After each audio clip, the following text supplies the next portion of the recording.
आगे बढ़ाते हैं अर्नव सर, क्योंकि हम आज इतिहास में जा रहे हैं और इतिहास में जब भी आप जाए तो युवा निवेशकों को जिस बात का हमने जिक्र किया है कि सावधान रहने की ज़रूरत है, किस किस तरह के मामले हमने इतिहास में आते हुए देखे हैं। मोटे तौर पर जब भी हम शेयर बाजार की बात करते हैं तो किस तरह की हेरा फेरी के मामले सामने आए हैं, किस तरह से हमने कॉर्पोरेट गवर्नेंस के इश्यूज आते हुए देखे हैं।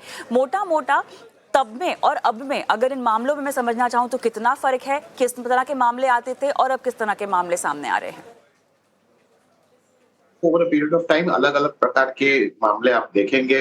एक अच्छा एग्जाम्पल है सत्यम कंप्यूटर्स का, जो नियरली 15 साल पहले आया था। वहां पर जो अकाउंटिंग में जो फ्रॉड हुआ था, तो जिसके हिसाब से नॉट ओनली सत्यम कंप्यूटर्स में पर ओवरऑल मार्केट का कॉन्फिडेंस हिल गया था।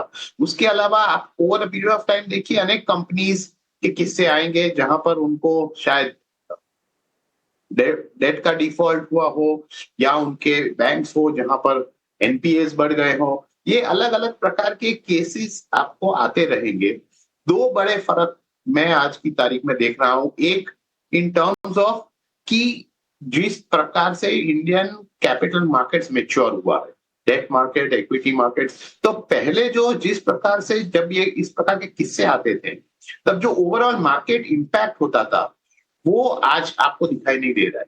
क्योंकि पहले ये एक किस्सा ओवरऑल मार्केट सेंटीमेंट को इंपैक्ट करता था। आज की तारीख में आप देखेंगे तो इस प्रकार के किस्से सिर्फ और सिर्फ वो इंडिविजुअल कंपनी और उसके प्राइस मूवमेंट्स पे असर करता है। दूसरी बात ये कि जब इस प्रकार के इश्यूज आते थे तब जो निवेशक है, रिटेल निवेशक, वो बहुत घबरा जाता। आज की तारीख में वो आज लॉन्ग टर्म देख के वो अपने आप अपने पोर्टफोलियो के हिसाब से एक्शन लेता। तो ये दो निवेशक की बात कर रहे हैं, ज्यादा महत्वपूर्ण है, क्योंकि अर्नव जी हम तो देख रहे हैं कि लोग लोन ले लेके शेयर मार्केट में पैसे लगा चुके हैं और जहां पर घाटा हुआ है तो हमने आत्महत्या की भी केसेस सामने आते हुए देखे हैं, जहां पे लोगों को समझ में नहीं आया कि इतने घाटे का वो क्या करें, अपने घर सब कुछ दांव पर लगा चुके हैं। अब मैं समझना चाहती हूँ, क्योंकि मेरे पास समय भी समाप्त हो गया है, तो अब 30 सेकंड का ही समय है। इंडिविजुअल स्टॉक प्लेयर्स की मैं बात करना चाहती हूँ, जो शेयर धारक होते हैं, कैसे पहचाने कि उनकी कंपनी जिसमें पैसे लगा रहे हैं वो वाकई उनकी मेहनत की गाड़ी कमाई के लायक है या नहीं।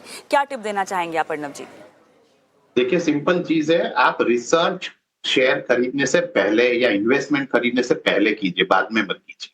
लोग क्या करते हैं, पहले खरीद लेते हैं फिर ये सब रिसर्च करते हैं, पर by which time it's too late. तो रिसर्च कीजिए, फंडामेंटल्स पे ध्यान दीजिए, कंपनी के मैनेजमेंट पे ध्यान दीजिए। अगर आप ये सब बेसिक चीजें करते हैं और पोर्टफोलियो डाइवर्सिफाइड रखिए, सभी कुछ एक चीज में मत डालिए, अगर ये करते हैं तो आपको अगर कहीं पर भी तकलीफ होती है तो it is not a big impact. तो यही आपको है कि इस प्रकार के माहौल में आपको सरवाइव करना है और फिर आगे जाते हुए अपने पोर्टफोलियो को ग्रो करना है। तो बेसिक्स पे ध्यान दीजिए और इस पे आप अपने निवेश आधार कीजिए, तभी आपको आगे जाते फायदे होंगे। जेपी सर, यहाँ पर बाजार नहीं समझते हैं तो म्यूचुअल